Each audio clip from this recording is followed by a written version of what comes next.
Hola, aquí Gabriela Supelano. Primero que todo, quisiera agradecerles de parte del equipo de Región Migrante por escuchar todo este camino que hemos recorrido durante 7 episodios. La verdad es que para realizar este podcast hicimos muchísimas entrevistas, todas muy interesantes, pero por la forma en la que armamos el podcast solo incluimos fragmentos de todas estas entrevistas. Por eso les traemos este episodio bono que incluye la conversación completa entre Deiser Ledesma, a quien ya conocen de Región Migrante, y Rodrigo Alejandro Paredes, periodista experto en temas de movilidad, cuya voz también pudieron escuchar en algunos episodios. Sin más preámbulos, los dejo con esta conversación y nuevamente gracias por conectarse con Región Migrante.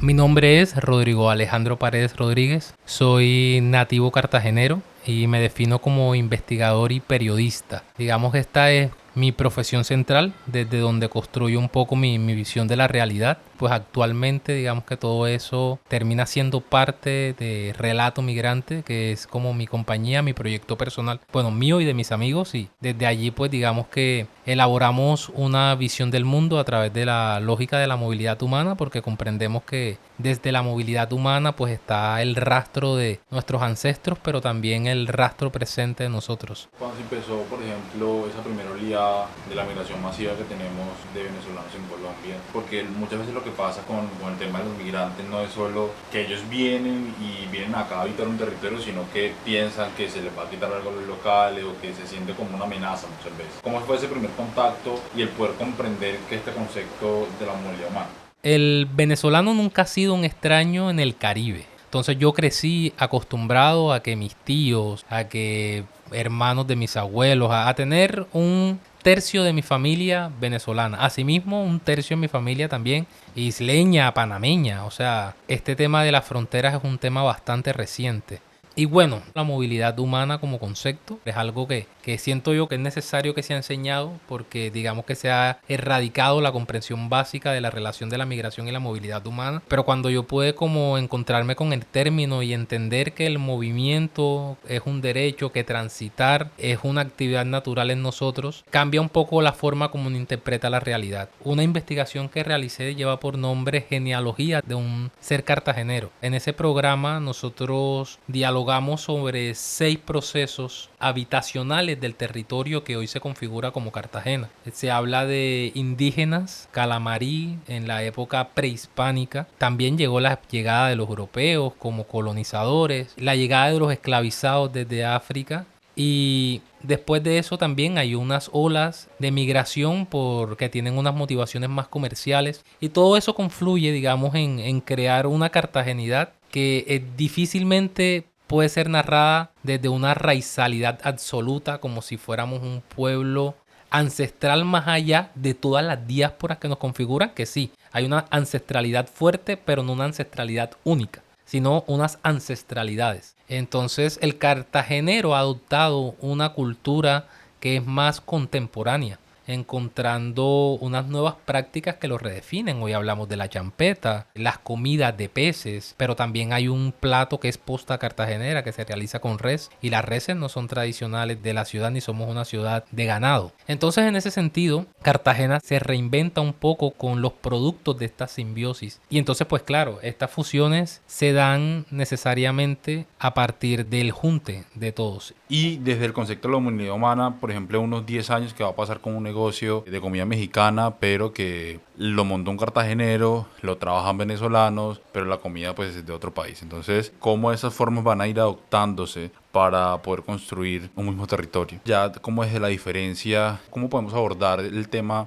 de discriminación y xenofobia y las diferencias entre, por ejemplo, los que están habitando el territorio, que se hacen como nativos porque han nacido allí, han crecido allí, y los que vienen entrando nuevamente? Porque es un tema que en Colombia y en Latinoamérica en general nos aborda mucho el tema de ustedes, nosotros, ustedes nos están invadiendo y no vienen acá a aportar, sino más bien a hacer un problema y una carga para nosotros. Cuando hablamos de movilidad y de tránsito, también hablamos de los espacios que ocupamos y de cómo cohabitamos. Cohabitar también es lo que compartimos y lo que nos incomoda también del otro, ¿no? Y eso es clave porque allí se desarrollan otro tipo de términos que son igualmente complejos. La relación con la seguridad, la violencia, también el tema de compartir, de tolerar. Un migrante tiene una forma de ser cuando sale, llega a otro espacio, ese otro espacio tiene otras normas y hay un proceso de adaptación. Entonces es importante como estar observando la realidad, interpretándola, porque es que la migración está en cada esquina.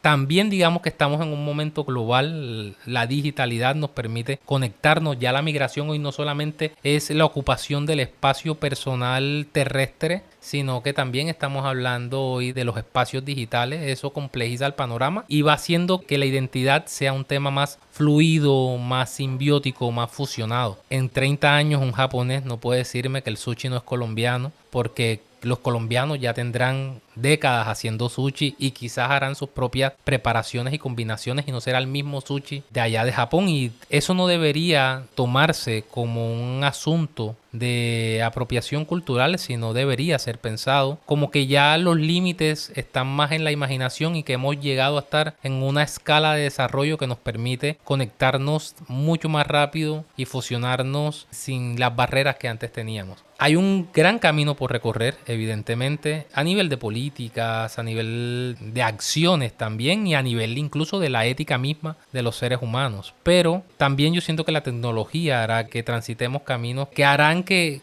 cada vez sea más difícil ser esos pueblos antiguos que éramos y tener esas barreras que no se doblegaban y no entendían al otro. No, yo creo que ya vivimos unas ciudadanías más emancipadas, más libres y por ende más juntas entre todas. Creo sin duda que esto va a favorecer a que haya más empatía, a que haya más reconocimiento del otro. La migración va a seguir complejizando las identidades van a seguir fusionándose. Muchos individuos con capacidades de entender lo común universal, pero también estar a la par con lo propio de su territorio. Es emocionante sin duda alguna porque creo que estamos llegando a algo que no se había dado antes en la historia. Y yo quería traer a la mesa, pues ahorita que estamos hablando de esas localidades, ¿tú crees que una de esas localidades pueda ser América Latina? Que América Latina pueda fusionarse, por ejemplo, como una Unión Europea, como en temas de cultura, que podamos tener como esas libertades y también poder unificarse y así unificarse poder darle otra configuración al tema de las personas que viven en América Latina, porque históricamente la migración en Latinoamérica ha sido con latinoamericanos, personas viniendo desde el cono sur, yendo hacia el norte o simplemente hacia el Caribe del continente. La integración en América Latina está dada desde que éramos un continente aborigen, no descubierto, con unas dinámicas hoy que ya no comprenderemos por la erradicación de esa historia.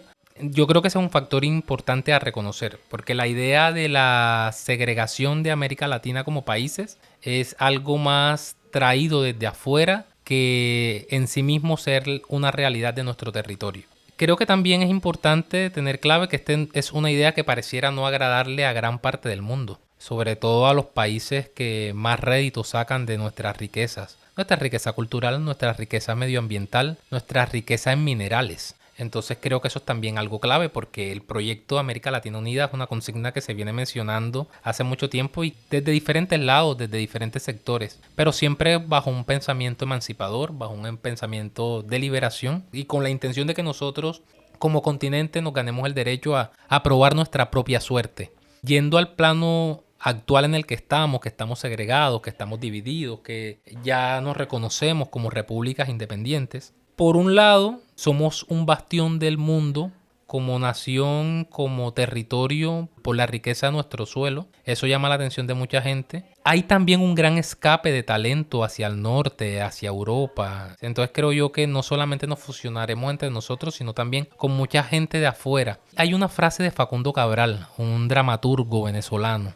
Él decía que el venezolano es un privilegiado porque tiene una cultura global. Entonces hablaba un poco de cómo todas las migraciones extranjeras en Venezuela habían dejado, de cierta manera, al dejar un hijo, le daba el derecho al venezolano también de adquirir su cultura. Que el venezolano tenía un derecho universal a la cultura. Me gusta esa frase no solo para aplicarla al venezolano, sino para aplicarla a todo el latinoamericano. Nosotros somos hijos de África, que es una herencia que nos gusta rescatar, pero también somos hijos de lo hispano y lo europeo, sobre todo mucho desde el lenguaje, pero entre el europeo y el africano ya había un mestizaje antes de llegar acá. Ya habían colonias europeas en África, ya se habían dado procesos de esclavización en África. Entonces ya lo que nos vino desde África en esa época, desde Europa por el Atlántico, ya venía fusionado en sí mismo. Y asimismo todas las olas migratorias que secundaron después y las que se siguen dando hoy. Colombia nada más a nivel interno también ha tenido muchos procesos de desplazamiento que han obligado a que el país se mueva de sur a norte y a que la gente se mezcle.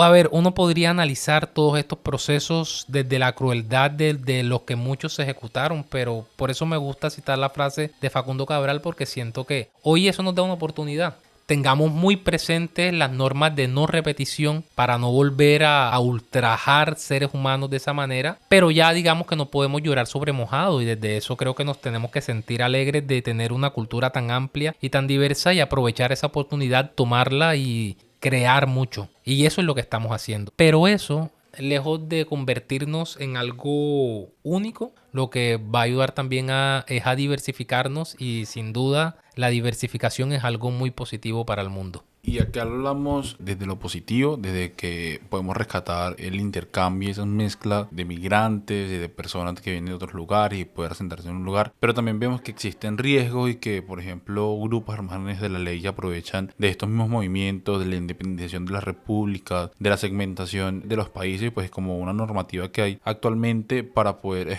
cometer, por ejemplo, delitos y que las personas sufran dentro de esta división que buscaba tener una soberanía y poder que las naciones fueran independientes y pudieran progresar pues como un país unido. Eso ha traído también consecuencias, como por ejemplo vemos en las fronteras cómo las dinámicas de cada frontera son bastante complejas. Ahí podemos evidenciar también un tema que es la trata de personas, cómo la trata de personas ha podido también complejizar este tema de la movilidad humana. Ya no va desde un derecho de podernos mover por donde queramos habitar, sino también que lo condiciona, que tienen que pagar, que tienen que pasar ciertos requisitos. Entonces quisiera que nos contaras como esas experiencias en tema de la trata de personas y cómo la trata de personas afecta la libre movilidad humana dentro de Colombia y de los países. Ahora mismo yo te estoy respondiendo desde Cartagena de Indias, y cuando hablamos de trata de personas estamos hablando casi del principal epicentro de este delito en el país. Es triste porque por un lado pues una ciudad que claro que se lee desde la migración, desde el tránsito de personas aquí,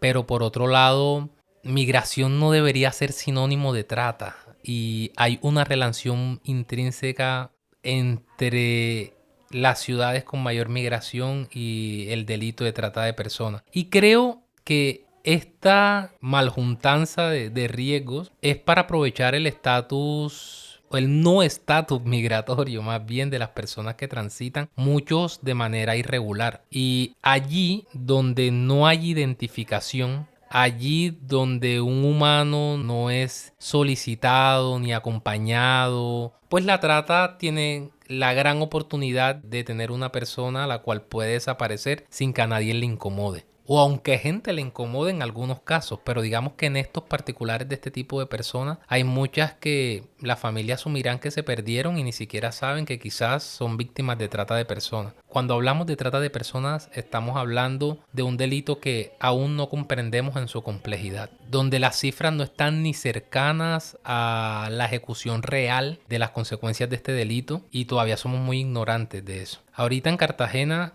hay algunas personas desaparecidas en condiciones muy extrañas y no hay ni siquiera una respuesta por parte de la fuerza pública, de la policía, de los militares, de la marina, porque incluso muchos de esos desaparecimientos se dan a borde de mar. Siento que es clave que todas las personas migrantes, una de las cosas que tienen que tener en cuenta es que las personas que planean la trata saben muy bien y reconocen muy bien las condiciones de vulnerabilidad en las que habitan, los territorios nuevos a los que llegan. Un migrante llega a un sitio que es desconocido para él. Muchas veces no se conoce ni siquiera cuáles son las calles por donde es seguro transitar. Otro es que al ser estos delincuentes tan conscientes del estado de vulnerabilidad de las personas migrantes, muchas veces lo que hacen es tirar anzuelos. Esos anzuelos pueden verse en forma de oportunidades de trabajo. Y es que muchas veces cuando se tiran estos anzuelos, uno quisiera que el anzuelo fuera real. Es como que te llega al celular ese mensaje que te dice, te ganaste 10 millones y tú estás necesitando dinero para comer. Hay algo cognitivamente que se activa en tu cerebro que quiere creer esas palabras. Y eso es un mecanismo de defensa de la psicología del ser humano. Y eso es importante porque son momentos difíciles para uno discernir. Entonces yo creo que también es importante de que todos, todas, todos quienes escuchamos, sobre todo las personas que están organizadas y que cumplen alguna función social de apoyo a los migrantes, tengan muy en conciencia de que es necesario generar puntos de apoyo comunicativos, de cosas muy básicas, de poder brindar alimentos, puntos donde las personas puedan redirigirse y puedan tener un espacio de orientación y de satisfacción de cosas muy prioritarias para que pueda discernir con claridad y entender en dónde podrían estar citándole una trampa. Pero cuando se tiene necesidad es difícil verlas. Incluso voy a decir algo que puede ser cruel, pero algunas personas preferirán estar esclavizados a morir, obviamente. Claro, no todos los migrantes, digamos, vienen en una situación tan alarmante, pero los que más están expuestos a la trata, en mi opinión, son quienes vienen sobre todo en situaciones de pobreza y necesidad de protección internacional. Y ahora que mencionas los migrantes que son obviamente más vulnerables al tema de la trata de personas, quisiera hablar también de esas personas que tienen necesidad de protección internacional, porque bajo la reglamentación pues nos han dado como el tema de hablar de migrantes regulares, migrantes irregulares, pero también migrantes que no entrarían en esta categoría, sino que son refugiados. Son personas que están necesitando una protección internacional porque no pueden volver por ningún de los motivos a su país de origen o a su ciudad de origen y están necesitando pues como esa protección del Estado. ¿Cómo miras ese tema de los refugiados? ¿Crees que los refugiados necesitan una protección adicional? Si el Estado en realidad puede brindar esa protección internacional en ámbitos, por ejemplo, de Colombia, ¿y qué acciones se deberían de tomar para brindarle condiciones humanas a los refugiados, pero que también pueda tener un equilibrio dentro del ecosistema? Hay una socióloga venezolana que se llama Ligia Bolívar. Ella tiene un artículo que escribió para una revista colombiana. El artículo lleva por nombre ACNUR y los venecos. Es interesante porque ella hace todo un análisis de el estatus migratorio de los venezolanos que deciden salir de su país y la negación de los países receptores a otorgarles la caracterización de refugiados. Y ella hacía una comparación de que en Siria nunca se dudó de caracterizar a las personas con este estatus migratorio. ¿Por qué ACNUR a los venezolanos no los reconocía dentro de una de las 4 categorías de personas con necesidades de protección internacional? Incluso llegaron a ocupar una categoría adicional, que era una categoría de migrante venezolano. ¿Y eso qué quiere? O sea, que es un migrante venezolano. O sea, son una obviedad. Es una caracterización que de cierta manera lo que comunicaba es que los venezolanos estaban exentos de derechos. No era una caracterización que te permitiera tener una postura sólida de exigencia. Te hacía como si fueras un ciudadano de segunda. Y entonces en ese artículo ella decía, bueno, si la cosa va a ser así, pues al final si quieren colóquenle la categoría a los venecos, como una manera despectiva de trato hacia el venezolano. Suscito esta reflexión y me parece clave porque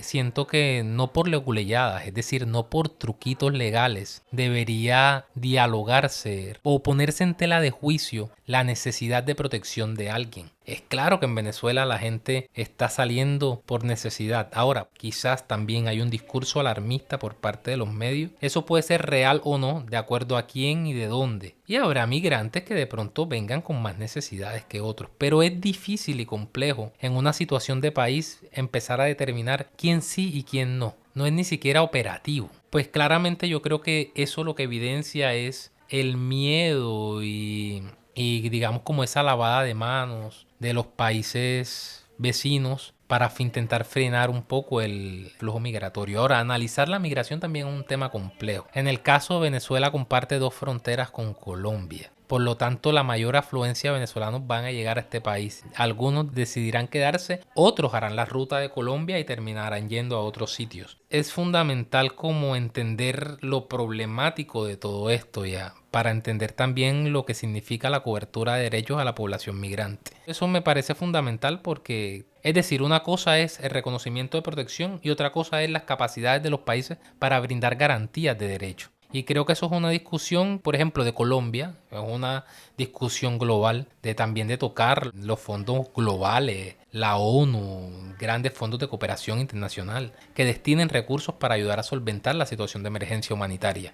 Porque además Colombia es un país súper complejo, no es simplemente hablando por lo menos de ese caso. Por un lado es clave tener en cuenta que no es positivo negar el estatus migratorio de necesidad de protección a la gente. No todo es refugio tampoco. Sobre todo Venezuela creo que es un país que tiene gran parte de desplazado que le toca buscar es asilo por también condiciones de persecución política. Esto es algo que para nadie es un secreto. Entonces, no por motivos de ley debería negársele a alguien el estatus de eso. Creo que eso es un derecho global más allá de lo que sea. Pero sí es necesario que como sociedad civil también nos empecemos a pensar cómo aportamos nosotros a la solución de esta dinámica y a apoyar esta cobertura de derechos. Porque también debemos entender que nuestros gobiernos están limitados, muchos de nuestros gobiernos también son corruptos. Entonces, si la postura va a ser también como esperar a que sea una solución vertical que venga desde arriba, difícilmente la vamos a encontrar. Y estas son soluciones que también requieren mucha cooperación ciudadana y también digamos que ponen a prueba mucho la cultura de los países. En esta conversación